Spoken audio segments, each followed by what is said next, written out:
All right, and we're live, ladies and gentlemen. We have woken up to a war today. What a time to be alive. But the show must go on. You're listening to Interchain FM, a podcast that covers all things blockchain interop and DeFi. If you're seeking alpha in Cosmos, look no further. I'm your host, Chango Unchained. But before we get started, did you know that Interchain FM is not just a podcast, but it's also a Stakehouse? We are now live on Umi and Osmosis. So if you benefit from the alpha that you get on this podcast, you can show some love and support by delegating to Interchain FM Stake. Be sure to subscribe to this channel and like as well to get our SEO up. So, speaking of Osmosis, we have Sunny Aggarwal here. He's the co-founder of your friendly neighborhood Interchain DEX. Sunny is an OG cosmonaut. He and I were early colleagues at Tendermint 2017. So yeah, we're very familiar, and I'm very excited to have him on to talk about this new innovative DEX. And Osmosis is the top 10 DEX now, right? It's just climbing on DeFi Llama, and it's got over 1.3 billion TVL, no big deal, hitting over 100 million in daily volume at an all-time high in January. So today we're going to talk about the much anticipated Superfluid launch and what's going to happen down the roadmap with other DeFi money Legos that we're going to talk about, including CosmWasm integration that will open up the floodgates to something like isotonic and interfluid staking. You know, we could have DeFi derivatives and all of that. So, Sunny, we're going to have you on to leak some juicy alpha today. Let's dive in. Sweet. Thank you for having me on. All right. Was there anything about your background that I missed that you want to buttress? No, I think, yeah, I mean, we started working on, after how much do you want me to go into my background? Would you go into it? Yeah, sure. Yeah, sure. Yeah, so, as you mentioned, we were working together at Tendermint, and that, or I guess now it's renamed to Ignite. So sounds like a dating app. Yeah, I don't know. I actually liked All in Bits. I don't know. I always had a soft spot for All in Bits. It was like a cool name. If anyone knows the history of behind All in Bits, what happened was Jay was like he tried to be a poker player and wasn't really good at it, and so he stopped being a poker player, and he's like, fuck it, I suck at poker. I'm just gonna go all in on Bitcoin instead, and that's why it's All in Bits. I don't know. I thought he was good at poker, and then he took his profits from winning poker games and dumped it all into Bitcoin, and then it went up, and then he was like, I'm gonna go do this. He was okay. He was good, but not good enough to be pro. Oh, not professional. Yeah. Got it. Okay. Yeah. So, anyways, so we were working at Ignite. And then we were working at Tendermint at the time. We were working at Tendermint at the time. Yeah. And then after Gore 2020, the great organizational restructuring of early 2020, in which Tendermint had this diaspora where people left to build new stuff, but to decentralize the Cosmos development ecosystem effectively. Let's call that the true Big Bang of the Cosmos ecosystem. Yeah. So after that, I started focusing on my validator Sika for a while. So me and Dave, who was co-founder of Sika, we were working on that, and we were trying to figure okay, what do we want to do next, right? And when we got into crypto, we were kind of focused on what are the big problems we wanted to solve. There was scalability, which is well underway. Proof of stake, which I think we've basically solved at this point, and privacy. And so, we felt that privacy was the big thing that no one was really working on yet. And a lot of people are working on it, but we haven't. I feel we still haven't felt the tangible success of it yet. And so we're okay, let's start doing something with privacy. Dave is a genius, and so he works on zero knowledge proof cryptography and all this stuff. So we're okay, how can we use your cryptographic cryptography knowledge and expertise to like build something cool. So I started like researching a bunch of different things, and along the same time, we were like really working. I was working like a little bit with the Flashbots team to like just research MEV. So this is before Flashbots was a thing. When was We were this? just like, What year? this is 2020. Okay. 20. No, sorry. When did COVID start? 2020. Yeah. So this was 2020. Yeah. So this is all 2020. This is like summer of 2020. I was like learning about MEV, and then Flashbots was like they formed this company, and they're like, "You want to join?" And it was like, "Oh, wait, what? You guys are like auctioning off MEV? I thought we were going to be like solving MEV." And so that's why like I went back to Dave, and I'm like, "Hey, how can we like solve this MEV thing?" And like it turns out I think it's fundamentally a privacy problem where we have everything in the mempool. Anyone can see it, and the miners or validators, anyone can see it and choose to censor you or like sandwich, front run you, whatever they want. And so we're like, well, if we had a way of making it so everything was in the mempool was private, we can stop this like front running and MEV problem in the first place. So, Dave and I started spent most of the fall designing that system, and we started applying for an ICF grant to work on that. And then, what we realized though was this is a feature, not a product. So meanwhile, on the other side of the world, literally, Josh and Tony, who had built the Kepler application, Tony at a hackathon at Hackathon 5 built the MVP of Osmosis. He built this balancer on the Cosmos SDK. And Jim, who also worked with us at Ignite, and then now works at Tendermint, and then uses works with us on Osmosis now. But he sort of connected us and hey, why don't he told me and Dave hey, why don't you help Josh and Tony launch this Osmosis thing, and they can be the first customer of your threshold, your MEV resistance work. And so that's when we started started working together. And within a month or so of working together, we were just really working with each other. And so we're okay, you know what? Let's just we effectively merge and started working on it as just joint project. So this was in January of 2021. And then we started working on it for about, it took us about 5 or 6 months to get to a launch ready point, and we launched in June. And then, that was the big bang of Osmosis. And sort of it was cool because Osmosis helped kick off the Cosmos, the real adoption and usage of the Cosmos. The IBC season. Yeah, for sure. Yeah. Credit where credit is due. So speaking of MEV, we know that the first our bots are now raiding Avalanche, and we did see a little splotch of that happening in Osmosis, but we'd easily have a couple of months to go before this thing really tries to take advantage of the Cosmos ecosystem. So whatever Cosmos DEX that solves MEV first is going to be able to distinguish itself.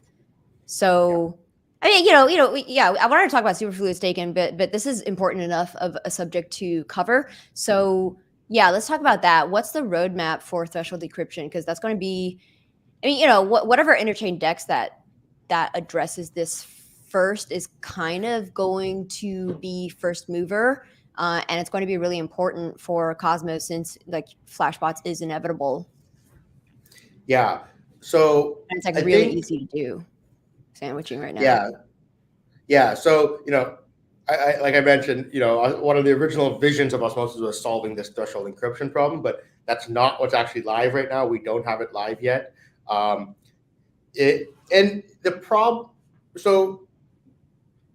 a couple of reasons why. One is kind of just threshold. Okay, so one was we needed ABCI++. So ABCI++ is this so ABCI, for anyone who's not familiar, it's the protocol, the interface that the Tendermint consensus engine uses to talk to the Cosmos SDK or whatever application that's built on top of Tendermint. Because the Cosmos stack has this like, it's abstracted into two layers, the consensus layer and the application layer. And the ABCI is what lets them talk. The ABCI interface that exists today was well designed for like 2017 when the applications were, or what we knew how to do with blockchains was much more simple. And it was very simple because what it would do is it will, the consensus engine will come to consensus on a block, give the block to the application, and the application would process it. And then that, it just like, everyone just gets one turn. The consensus engine gets one turn, and then the application gets one turn. What we realized over time is that to do more cool stuff with blockchains, we need the consensus engine and application to talk way more. So, while the proposer of a block is making a proposal, you want the application to basically be able to like send data to it, be like, hey, modify your proposal in this way before you broadcast it. Or you want something where, validators, how Tendermint works is, validators are broadcasting votes to everyone and everyone's getting, you're getting proposal and everyone's getting proposal and you vote on it. It'll be, right now, only Tendermint says like, oh, okay, is this a valid proposal according to like, does it fit in a certain size? But, what we'd want to be able to do is for Tendermint to send that to the Cosmos SDK, and the application can also give its like check mark to be like, yeah, we're okay with this proposal or not.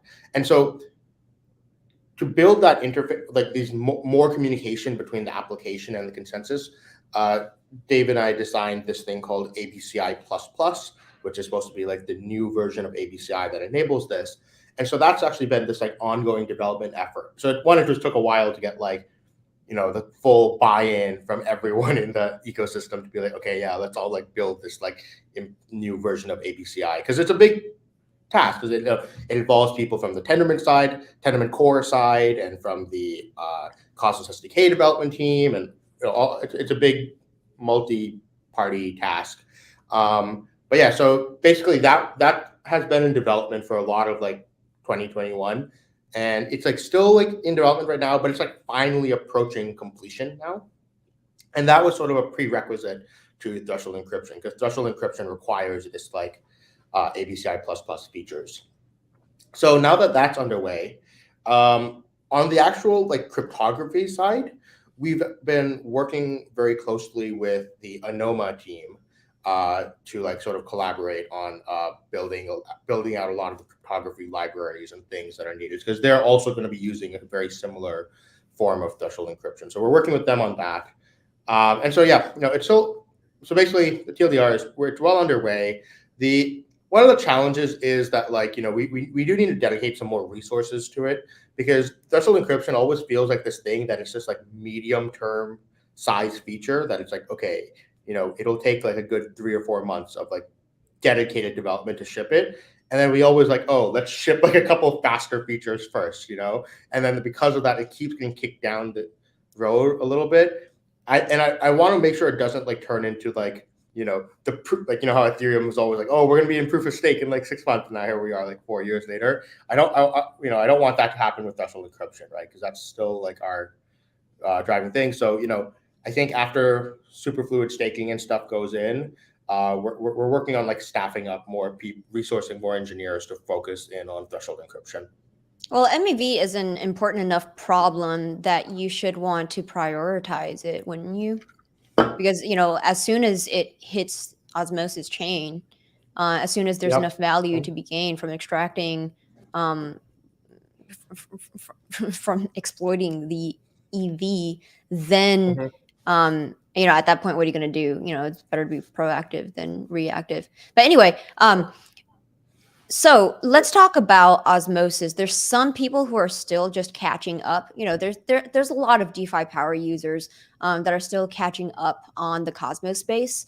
And so, very simply, I just define Osmosis as like the Uniswap of Cosmos. So, but how would you explain it to somebody who's, trying to get their bearing on the Cosmos ecosystem DEX? Yeah, I think the Uniswap of Cosmos is a good starting point. Right now, I think we're very focused within what's considered the traditional Cosmos ecosystem, the chains that are built with the Cosmos SDK. But, long term, I think, the goal is to be the Interchain DEX, right? Not just, and that means like being the place where, I think that we can be the best like DEX in the entire in the entire like crypto ecosystem. And maybe this is a hot take, but I actually think that Osmosis can be like the first DEX that like legitimately competes with centralized exchanges. Like I think that like most DEXs today are operating in a different market and niche than centralized exchanges are. And mostly often because they're limited to their little internal ecosystems, right? Where you look at, so like the biggest DEX by volume today is like Uniswap by far. But Uniswap is still limited to just the Ethereum ecosystem assets for the most part. But if you look on like, I mean, if you just look at CoinGecko and look at like assets by market cap, it's like, the majority of like the top 20, 30 assets, top 50 assets are actually not Ethereum assets. They're usually assets of like independent chains.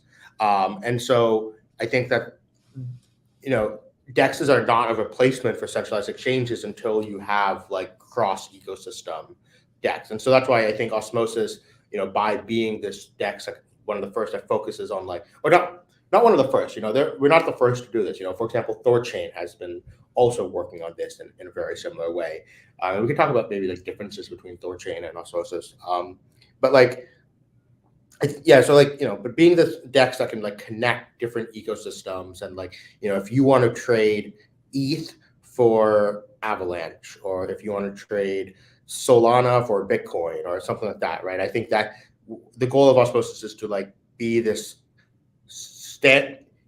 neutral spot where like it's not, instead of like taking all your tokens onto Ethereum and doing the trading on Uniswap, or taking these tokens onto Serum and doing the trading on Solana or something. It's like Osmosis can be this like one chain that it's like the trading hub where like tokens can come in, do a quick swap, and then just go to their destination chain from here. Mm-hmm. And would that be structurally different from that of an interchain DEX aggregator, or would it be something more like you just have a bunch of like bridge connections to all these different L1s? Yeah, I think this would primarily be, the latter. We would have bridge connections to every L1. So this like DEX aggregator thing, I think this is interesting because like this kind of goes into what I call like the multi-chain versus interchain vision. So like the multi-chain is, there are dApps that are trying to like get their bearings on this multi-chain world, and how they're going how a lot of them are going about it is like they're seeing all these different L1s and are redeploying themselves on every L1. So like, you have all these like EVM compatible like L1. So you have like, and then you have like apps like Sushi that will go be like, okay, we're gonna go deploy on Ethereum, Avalanche, BSC, Polygon, Phantom. We're just gonna go deploy everywhere, and like, and then our website will act as this sort of aggregator where it'll do a swap on one, maybe send to the other, do the swap there, and like figure out how to get the user what they want. The problem, and then other apps are doing this as well, right? Aave is doing this, and the problem with this is in my opinion, you end up splitting your liquidity as well as just providing like a worse UX for the users. So the Osmosis, the interchain vision approach is like saying, no, we're not going to go deploy a new app on every single chain. We're going to go build one app chain that connects to all the other chains and then provides the proper, necessary functionality between them. And so this is like, Osmosis is an example of an interchain DEX. And we're going to see more interchain other sorts of apps as well, right? We'll see like a lending protocol, which is instead of like Aave deploy on every single chain, it's going to be like, okay, here's the one lending facility, and coins come here to be lent and borrowed. And I think that's sort of the approach that, the ecosystem is going to go towards. Yeah, it seems to make sense because on Trader Joe, you have this very integrated experience between its lending platform and its spot swap. And so that's been a really like positive UX to just have that in the same UI. But Oh, anyway, yeah. yeah, I do want to touch back on what you alluded to earlier, which is that Osmosis is primed to compete directly with centralized exchanges, and to sort of break open the like class of assets that are able to be traded on. Because like, if you're a decentralized finance DEX, you kind of are in this position where you could permissionlessly add a whole slew of different assets that weren't that weren't that didn't that are not allowed on centralized exchanges or like NASDAQ, for example, because of its regulated nature. So let's talk about that. Like Jim actually alluded to this a little bit, and I thought it was really interesting. Like, what are the sorts of possibilities? What are the sorts of asset classes you imagine being able to be listed on Osmosis in the like midterm future, like 3 years from now? Like, how does it break Wall Street open and just kind of disrupt it? Yeah, I think so. What we're gonna, I mean, I think the asset classes that we're gonna see are not gonna be. I think at Osmosis we're not innovating on the asset classes per se. We're building the best DEX infrastructure that can be generalized to many different asset classes. Any asset type. But if you want to talk about like just interesting assets that I think are going to be cool within crypto at large, I'm very excited about. I think that NFTs are going to be more important in DeFi. I think that currently NFTs like are not being tapped into within the DeFi ecosystem. They're sort of like operating very separately. And I think that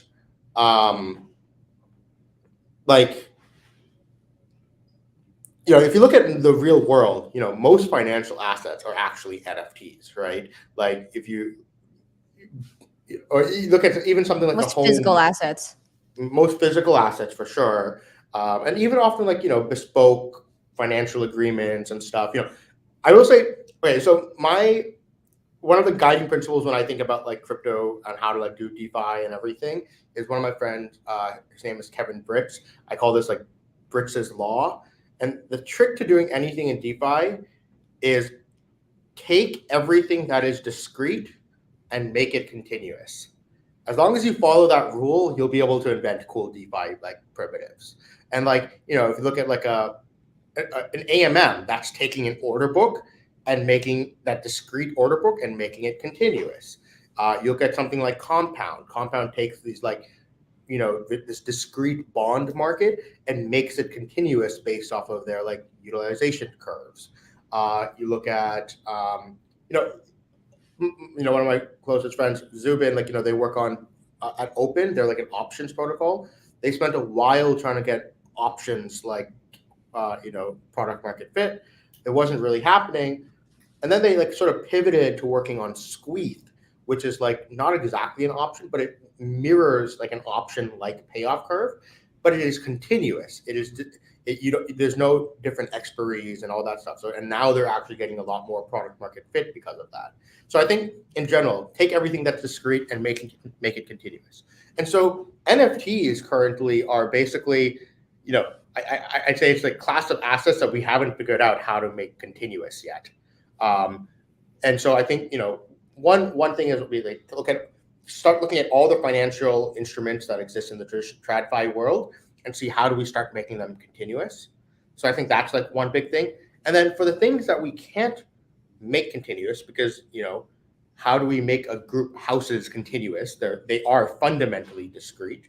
How do you make these NFTs more fungible with each other. So like fungibilize them. You have things like fractional, which like take like big NFTs and fractionalize them and like issue tokens for them. But that's like, I think that's actually a smaller class of usage, right? You have these high value NFTs, multi-million-dollar NFTs, and fractionalizing them.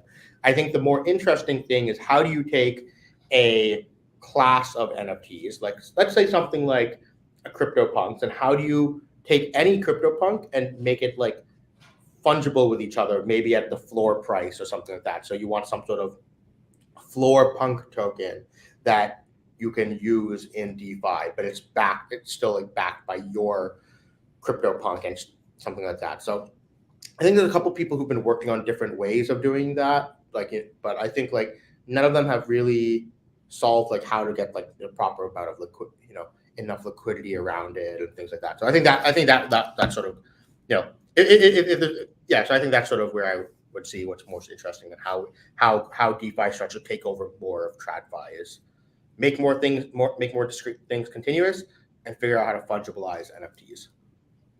How would you define subprime mortgages then?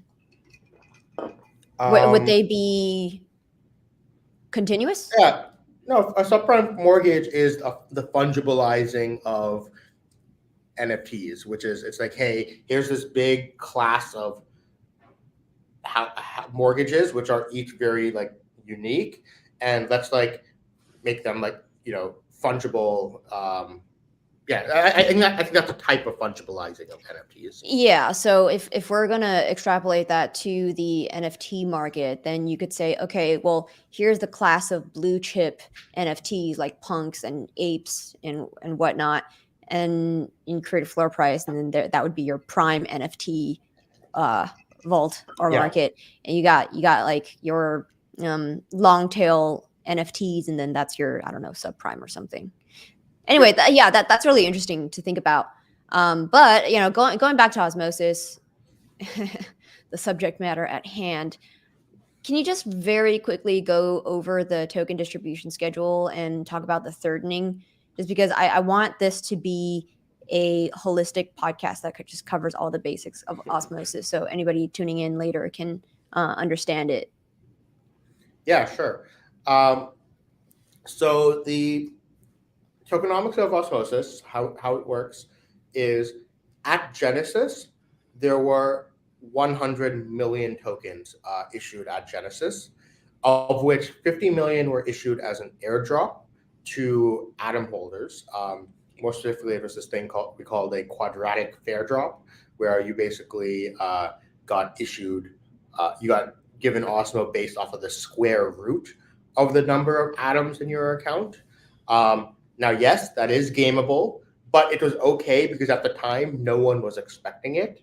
Now, everyone in the Cosmos ecosystem is expecting airdrops. And so I beg everyone who is doing them, please make them Sybil resistant, because I promise you, everyone has already split their atoms and everything into like multiple accounts to account for this. But yeah, at that time, no one was expecting it. It was a surprise. So I think we were able to get away with that without any like gaming of it. So 50 million was an airdrop, and 50 million was put into the Osmosis Foundation as this like strategic reserve. And then in the first year, there was 300 million new tokens issued, which is very high, and I'll get to that in a second. And then every year after that, the issuance gets cut by 1/3. So similar to Bitcoin's halving, we call this our thirdening. So in year one, there was 300 million. Year two, there was 200 million. Year three, there's 133 million, and then so on. And what this does is, if you start with 300 million in year one, and if you do like cut by 1/3 every year, it's a geometric series. That gives you 900 million tokens, and then plus the 100 million from Genesis, that gives it a maximum supply of 1 billion. So similar to how Bitcoin has a max of 21 million, this would be the max of 1 billion. And we just liked how the numbers played out. This is very irrational and illogical, but I just have a preference for when numbers turn out pretty And so, that's the numbers of like 100 million Genesis, 300 million Thirdening, and it adds up to $1 billion. Like, oh, how beautiful is that? And so that's part of it. But also, it's like, one of the goals was we're like, okay, we want the Genesis supply as this like,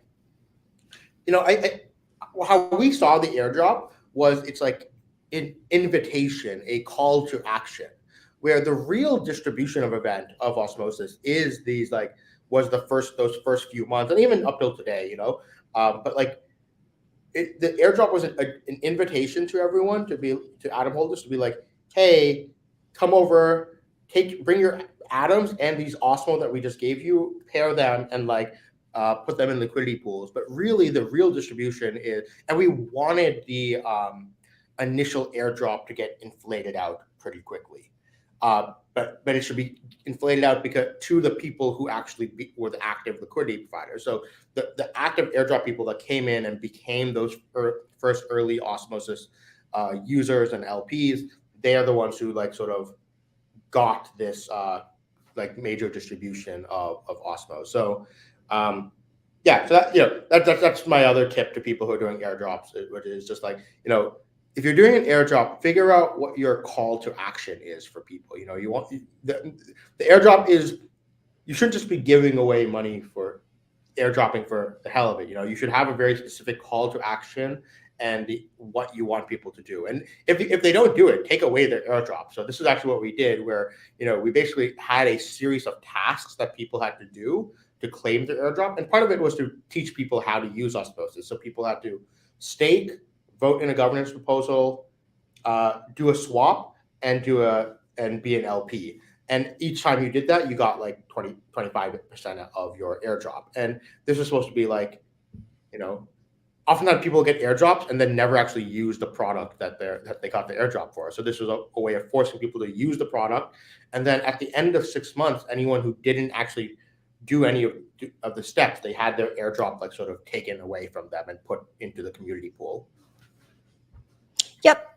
And what's the sort of design thinking that went behind how you allocated funds to incentivize certain pools? Yeah, so honestly, this is a little bit under. Do you mean how do we choose which pools, or do you mean just the?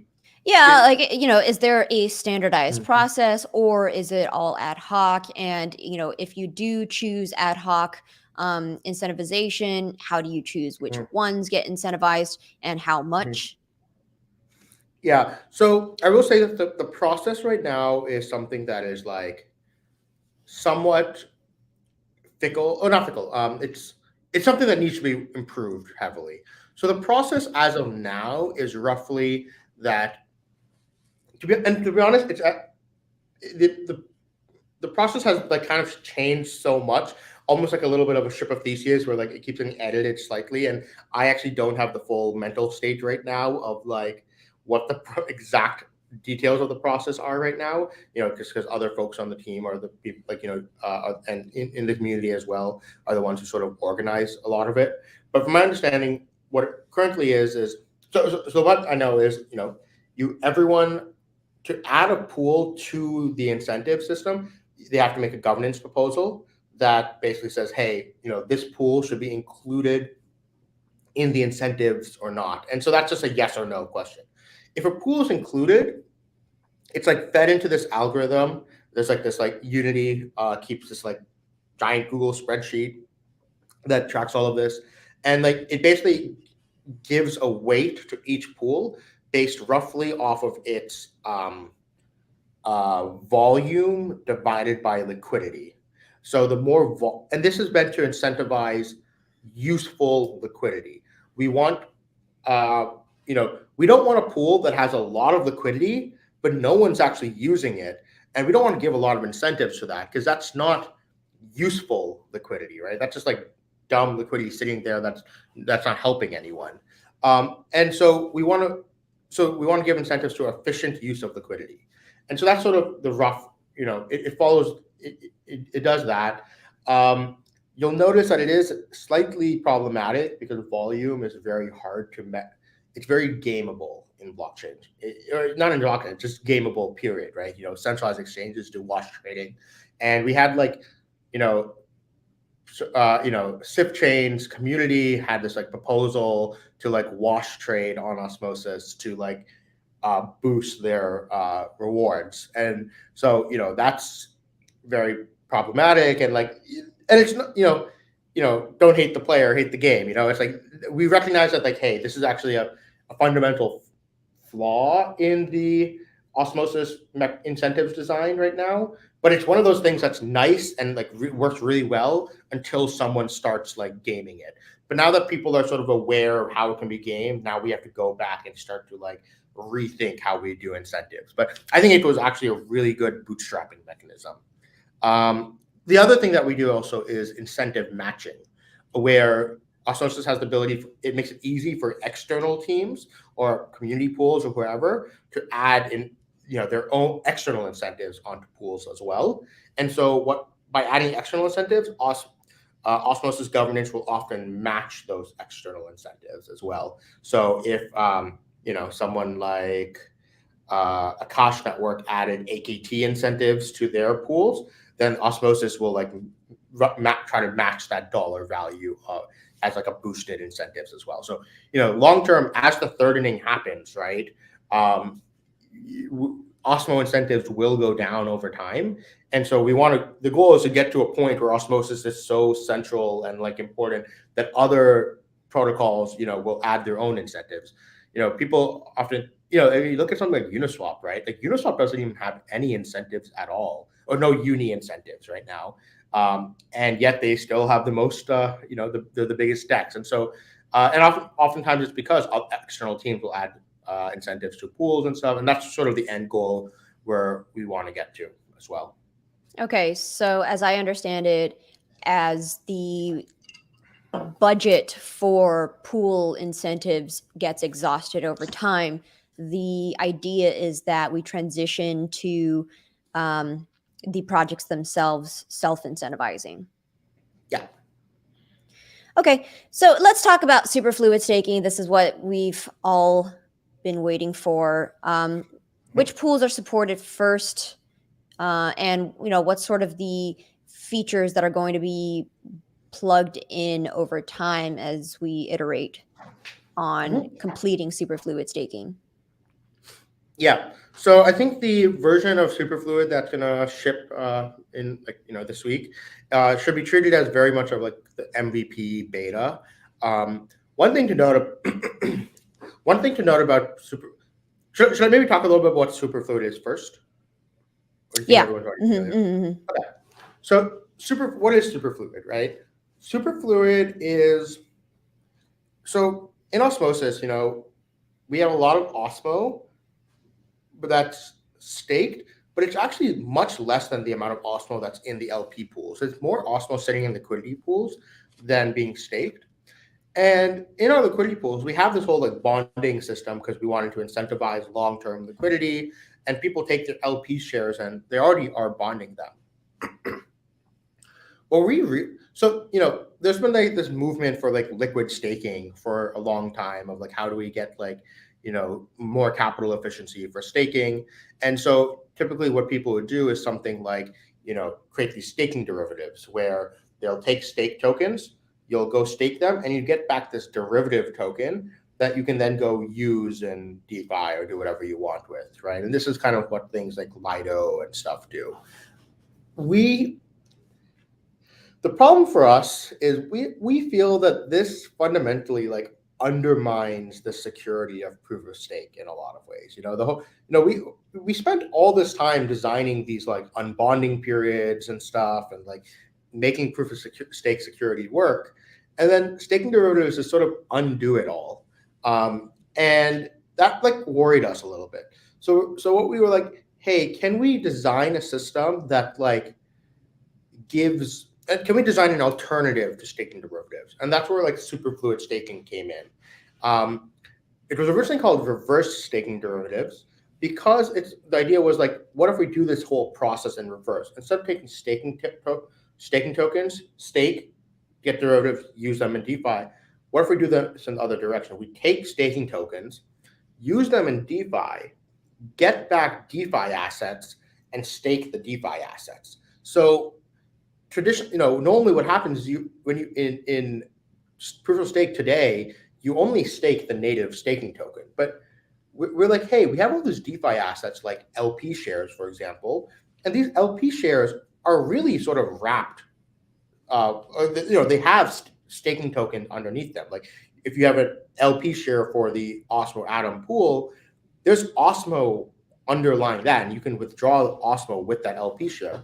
So why, if this LP share has Osmo, let's allow you to stake it and have it count as like valid, valid stake, and so that was sort of the idea of like superfluid staking.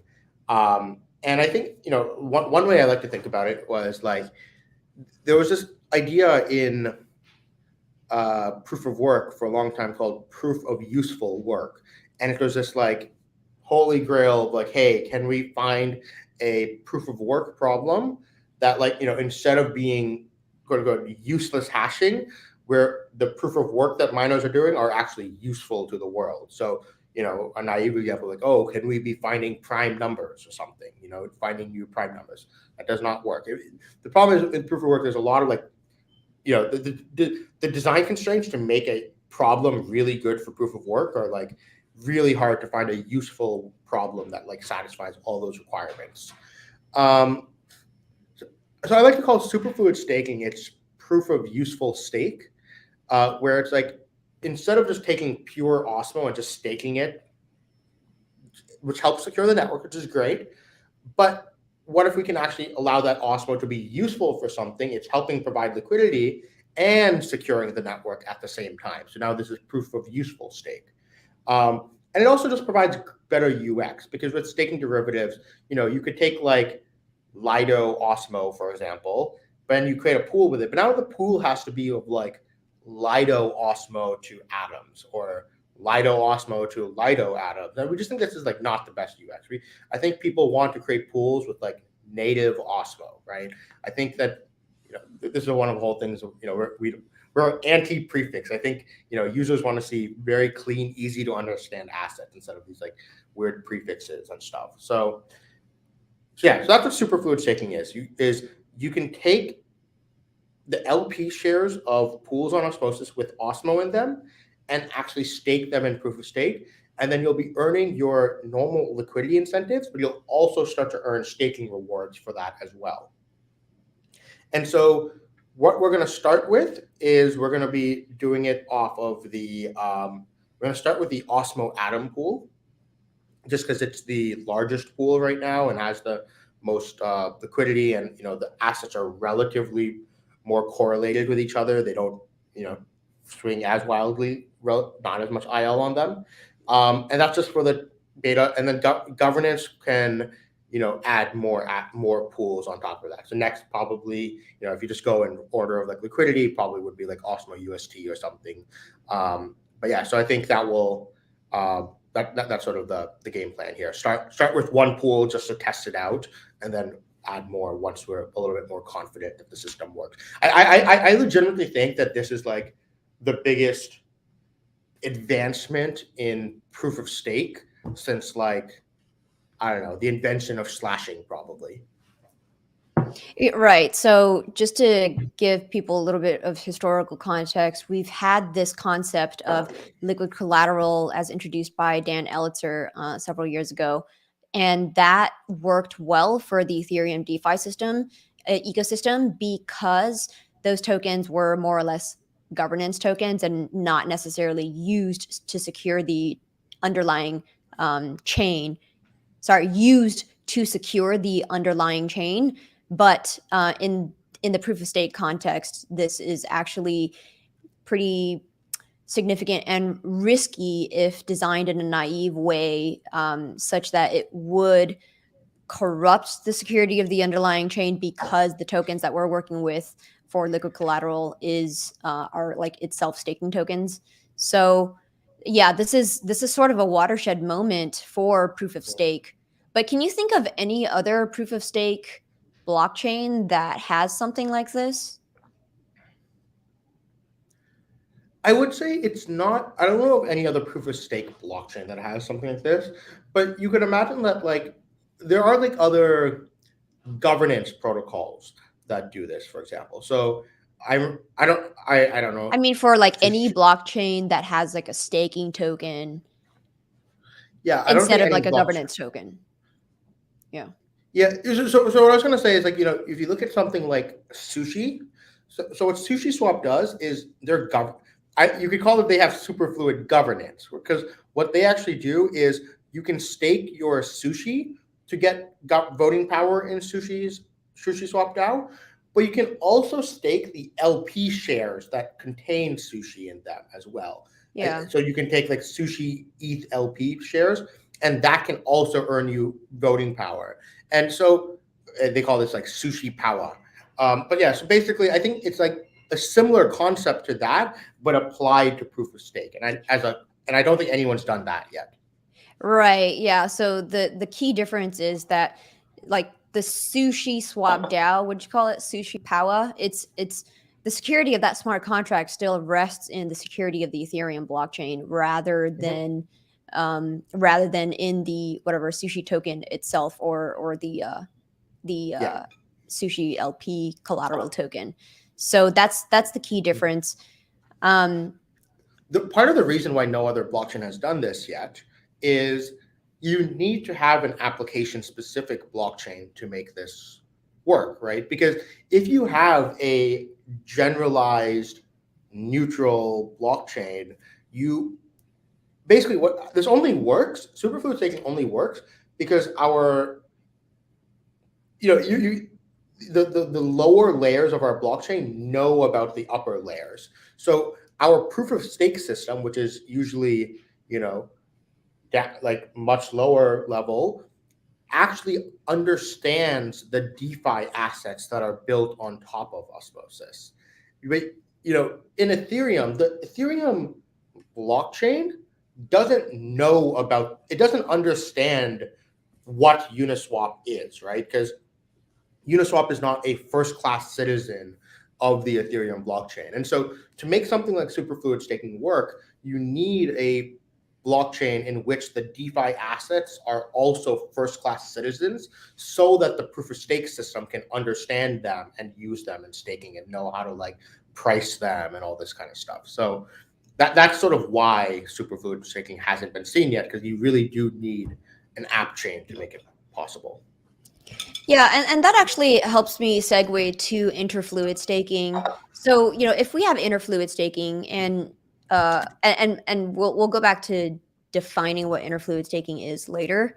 But the question is, if we have that and you're trying to stake back onto another app chain that doesn't understand this natively, interfluid staking natively, how would that be implemented? Okay, so all right, that's the question, but back up.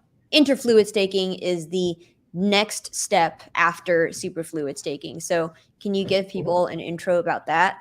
And I think that might be ready maybe towards the end of the year or maybe even early next year, right? Yeah, I think that's this is sort of once this whole superfluid staking lands, we're gonna have a long like strategy session and figure out like, okay, all the things we want to work on, how do we prioritize them, what order do we want to ship them in. But yeah, so interfluid staking is superfluid staking as a service. So what that means is, so let's take the example of, let's say Osmo AKT, right? We have an LP pool with Osmo and AKT on it, and we stake that, we superfluid stake it. Let's say that LP share, it has 5 Osmo and 10 AKT underlying that LP share. When you superfluid stake it, we only care about the Osmo value of it. We don't account for the AKT value. So when you superfluid stake it, it counts as 5 Osmo. What about the AKT? Like that AKT is kind of, it's providing liquidity, but it's not help.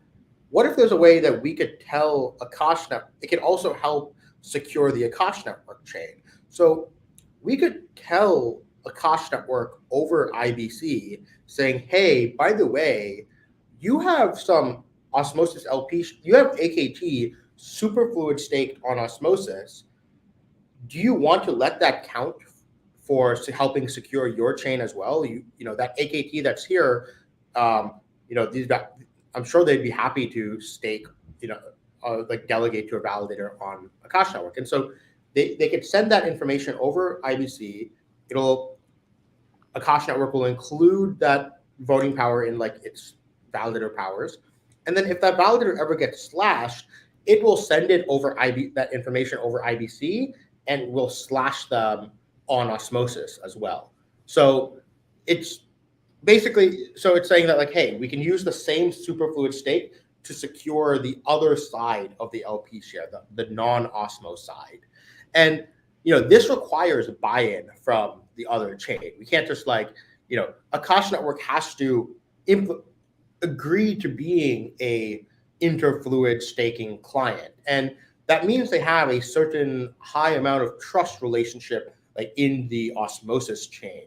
But, you know, that's, it's a purely an opt-in thing. And so what our team would do is we would write a sort of modified staking module for the Cosmos SDK and just offer it up to people and be like, hey, if you want to support interfluid staking, just, you know, replace your staking module with our staking module. It'll ideally be a drop-in replacement, and then interfluid staking can happen. And if you don't want to, you don't have to, right? So this is a type of interchain staking, basically. You know, there's like different.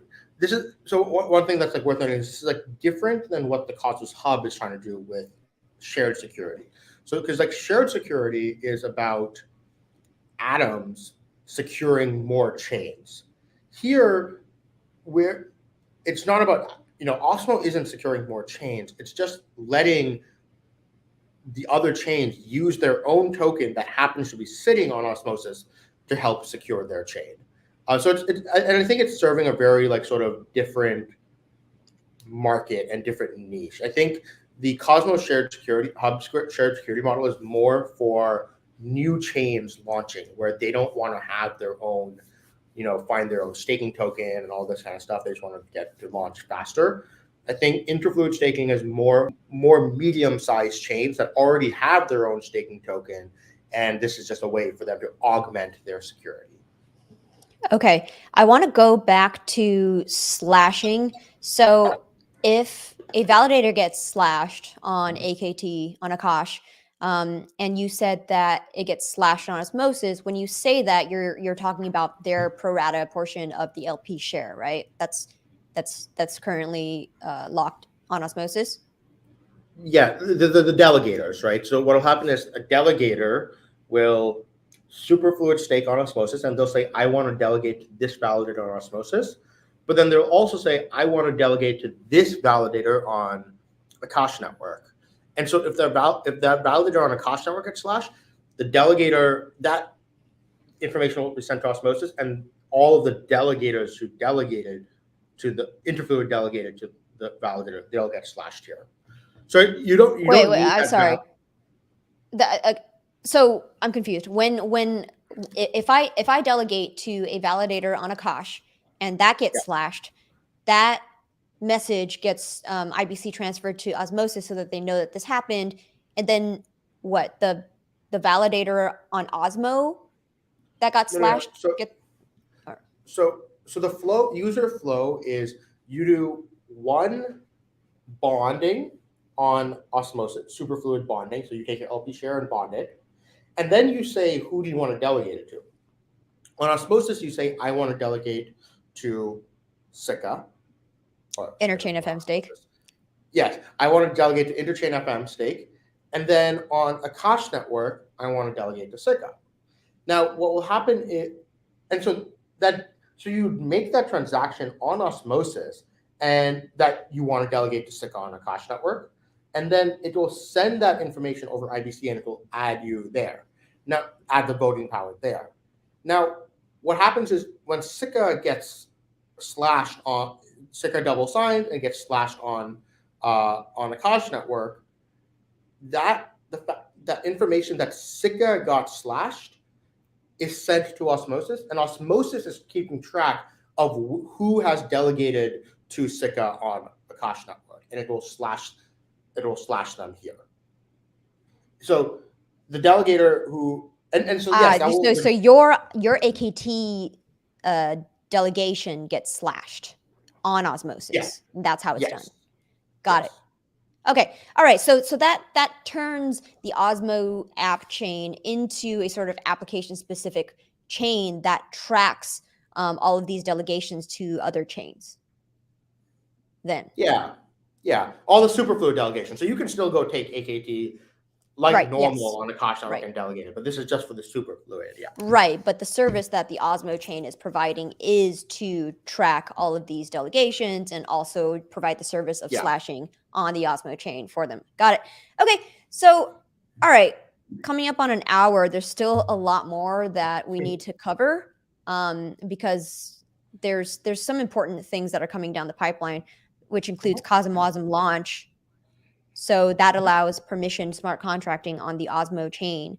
And then once that happens, we're saying that, okay, now the DeFi money Legos can start piling on. So that would kind of break open the market to allow more like Cosmos native stable coins to enter, more like options, perhaps derivatives to come onto the platform and create this sort of seamless holistic market that contains everything like what we talked about earlier on the show, right? So let's talk about that. Sure. Yeah. So CosmWasm. So I think CosmWasm has grown tremendously over the last year or two. So CosmWasm is like this smart contracting framework built in on the Cosmos SDK, and it allows you to write Rust smart contracts. And I think especially thanks to things like Terra, where Terra, like if you hear about the Terra ecosystem and everything, all those things are built using CosmWasm. And so CosmWasm has just become this like explosive, huge, probably like either second or third most popular smart contracting language. Either maybe probably tied with like Solana or something.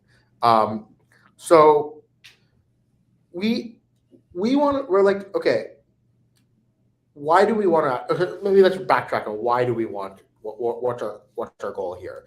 So Osmosis is not trying to be a generalized smart contracting platform. I don't think that's our goal, and I think that I don't think that's the vision of Cosmos, right? I don't think Cosmos is about building generalized smart contracting platforms, and I think people who try to like build that with like are missing the point of Cosmos.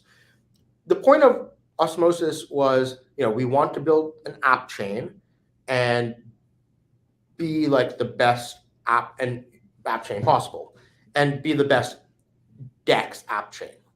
And I think with that, so going back to what I was saying about like competing with centralized exchanges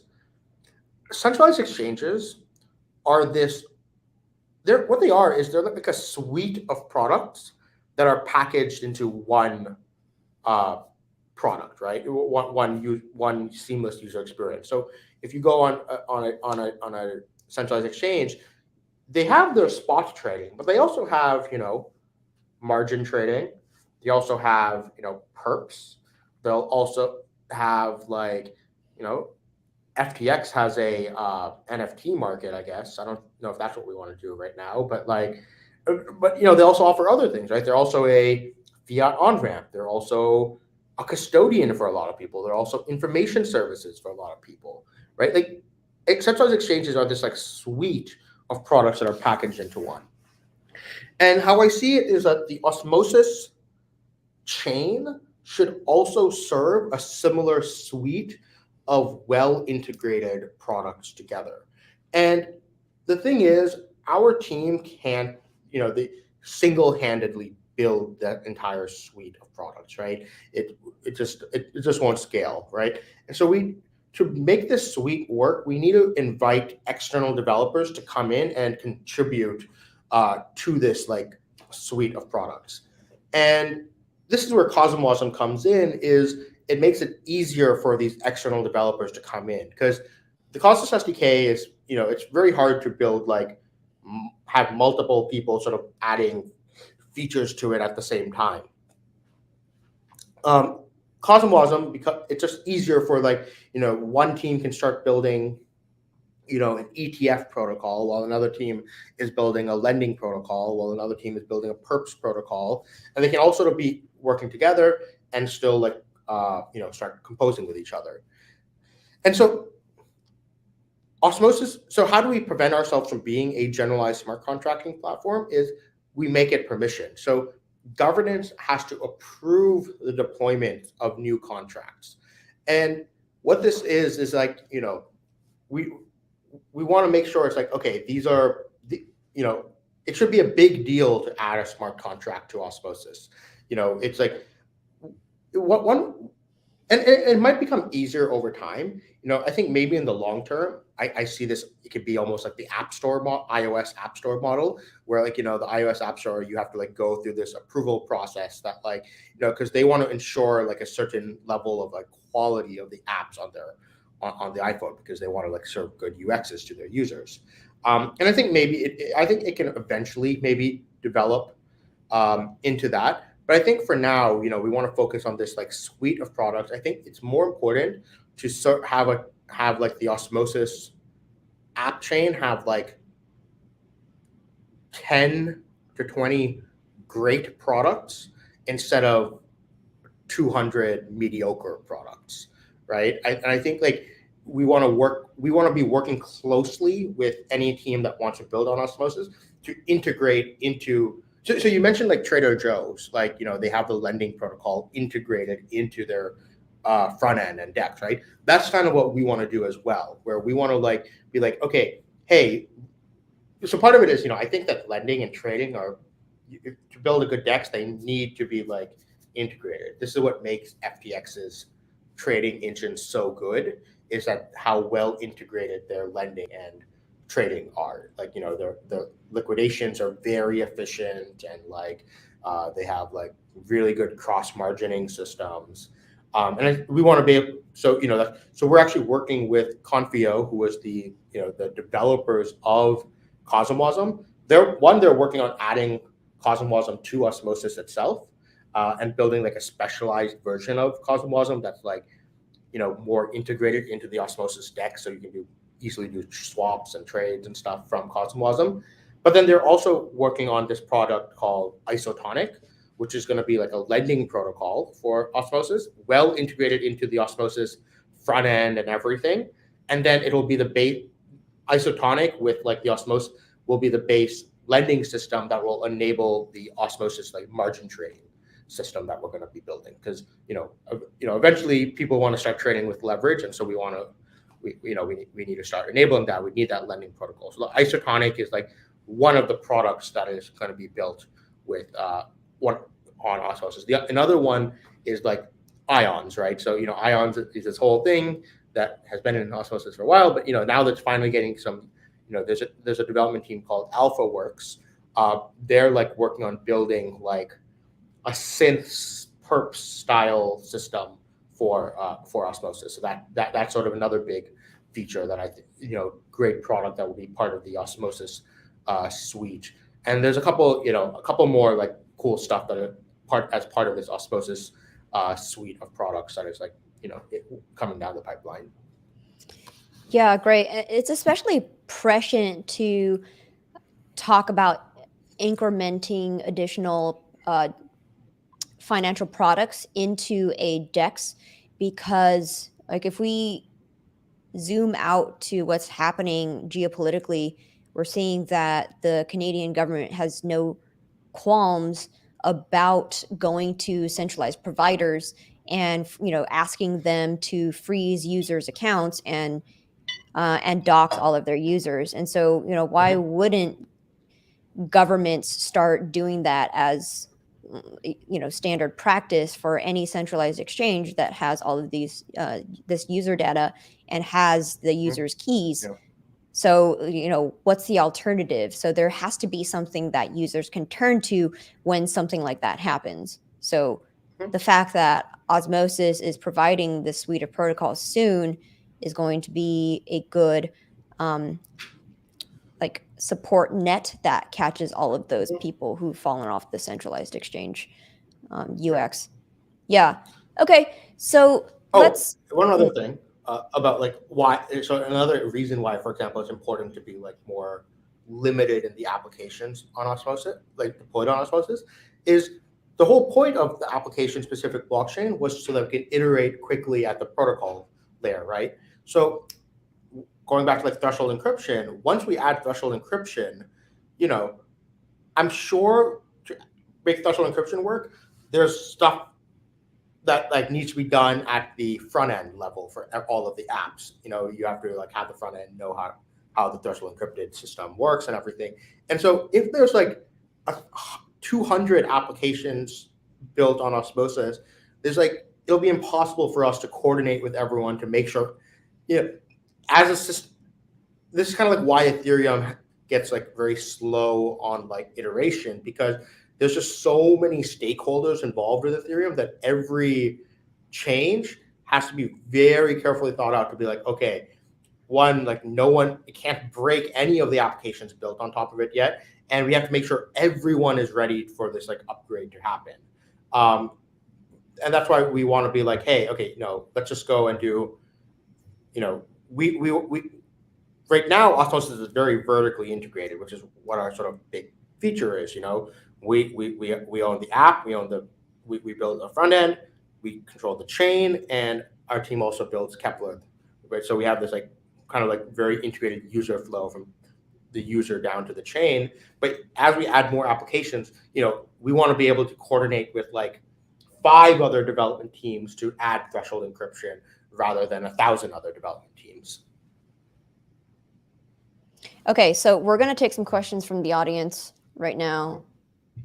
So NB asks, actually would love to hear about Thorchain from you, Sunny. Yeah, so Thorchain is, you know, pretty cool. You know, I think that a lot of the inspiration of Osmosis comes from like Thorchain, just like, you know, a lot of the, some of the incentive design and tokenomics and a bunch of other things come actually from Thorchain. I think one of the things, I think one big decision that we chose to, so okay, with Thorchain, you know, I think there's some things that I, you know, don't really like, or that don't really make sense to me. You know, the part of their whole like meme of like no wrapped assets, I don't think it's like, you know, I think their incentive pendulum thing was very cool, and I think like, that makes sense. I think that superfluid staking is sort of an alternative way of, you know, the incentive pendulum is a way of making sure that like, hey, the stake value exceeds the, you know, secured value. Superfluid staking is a way, is saying, is an alternative to that, where it's like, hey, what if the secured value also is staked value? So it's a, you know, slightly different view there. The whole non-wrapped assets thing is a little bit silly to me, because like the assets are wrapped. I don't know why, you know, it's still under the custody of the protocol, and like, but one of the, I think the big differences that we sort of chose was we decided not to build the bridges ourselves. You know, I think Thorchain decided to build both their own DEX and the bridges themselves, and maybe spread themselves a little bit thin on that, right? Where, and you know, we saw with like they had the hacks on their Ethereum bridge, which is, you know, everyone. I think people have hacks. That's okay, but it's like, you know, it's just that it's spreading themselves thin. What we said was like, we're gonna like be like, okay, we're only gonna support one bridge protocol, which is called ABCI, and we're gonna outsource bridging to other people, and so we can focus all of our time on the DEX itself. And so this is sort of what we're going through right now. Now is picking, okay, who's going to be our bridge provider to something like Ethereum, for example, right? And so, you know, that comes with its own set of things. Right now, there's a lot of politics around like, who do we use as the bridge provider? But I think that it was the right choice to be like, you know, just like with the list of things that our team has to build right now, I'm very glad that building a secure bridge is not on that list. My question to add on top of that is there going to be multiple bridges and you would allow the market to converge on one, or is there just going to be, you know, that RFP and governance votes on the one and then that's it? So the RFP being the request for proposal that Osmosis put out for bridge providers to kind of bid themselves in this venture. yeah. So okay. So I think that there's a lot of benefits to letting the market decide, right? I think having the market decide is awesome, but there's there's two spots in which having multiple bridge providers becomes an issue. One is on UX and the other is on incentives and like just liquidity fragmentation. So, you know, liquidity fragmentation, that's fine. You know, that is the process of the market deciding. So, okay, so let's talk about the UX first. You know, I mentioned earlier, we don't like prefixes. You know, our goal, like once again, compete with centralized exchanges. You go on Coinbase today, you don't have like 5 different types of ETH and like A ETH and B ETH and C ETH. It's like no, it's like ETH, Bitcoin, ETH, Litecoin, Doge, whatever. You know, it's like this is Atom. This is like the list, and it's very simple for users to understand. And I think that that's our, you know, so I guess one thing worth noting is that we should separate the Osmosis protocol from the osmosis.zone website.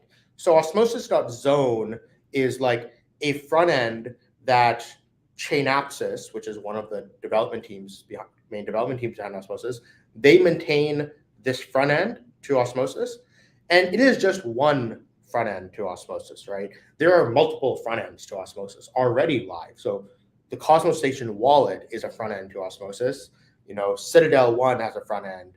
Rango Exchange is a front end to Osmosis. Like there's multiple front ends, and the UX that sort of we want to present to users on the osmosis.zone website is a very simple, seamless one that makes it easy for users to come in from centralized exchanges.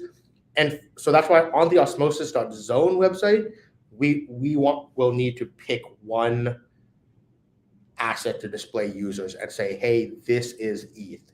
Now, that's not stopping someone from adding other versions of a token and having a different front end show a different version of ETH, right? You could go, and the osmosis.zone front end is fully open source, and anyone can go fork it and have it display different assets. In fact, people have already done this.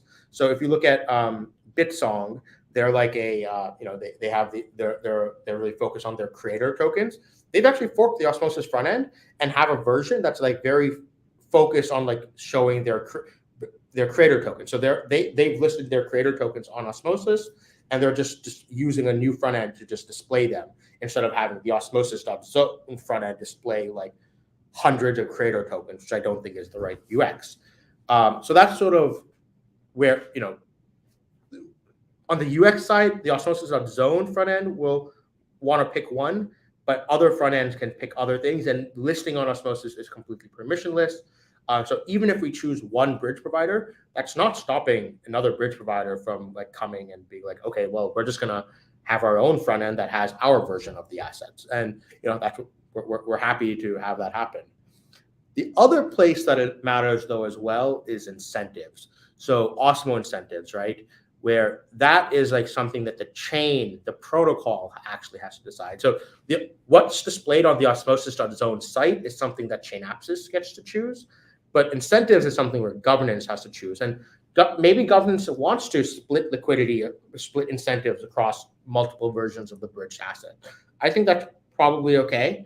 Or maybe they want to drive more liquidity into one version of an asset. So that's a decision for governance to make. Truth is Bitter asks, will Bitcoin be available on Osmosis? Yeah, as soon as someone creates a good bridge for it, I think that there's a couple of teams working on it. I think Nomic is working on it, and I think Axelar is working on it. I'm not sure of anyone else who's like really working on Bitcoin bridges to Cosmos at the moment. So yeah, those will probably be one of those two. Whoever ships first and has the better UX and all that kind of stuff.